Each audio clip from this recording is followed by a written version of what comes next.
Today I'll teach you guys how you guys can link website to your Facebook page. It's pretty simple. You want to click on menu at the bottom right of your screen and click on where it says pages. Once you're inside pages, it's going to show you all the page which you own. You want to click on one of the page. After you click on one of the page, click on switch at the bottom. Once you do that, you will be switching into your Facebook page. Now you will be interacting as a Facebook page. Once you do that, you can click on menu at the bottom right of your screen and click on your Facebook page name at the top left. Once you're inside your Facebook page profile, you want to click on the pencil icon at the top right. From inside over here, scroll all the way down. You will see the option called links. Click on where it says add right beside the link and it'll show you this.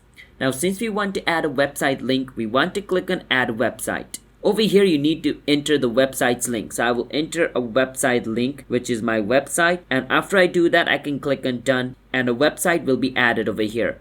And right beside website it says public, which means everybody can see this website on my profile. And I can change it to private if I want, but I want my viewers or my followers to see it, so I will click on public and I will click on save at the top right. Once I do that, this link will be saved and it'll be visible on my Facebook page. It's that simple.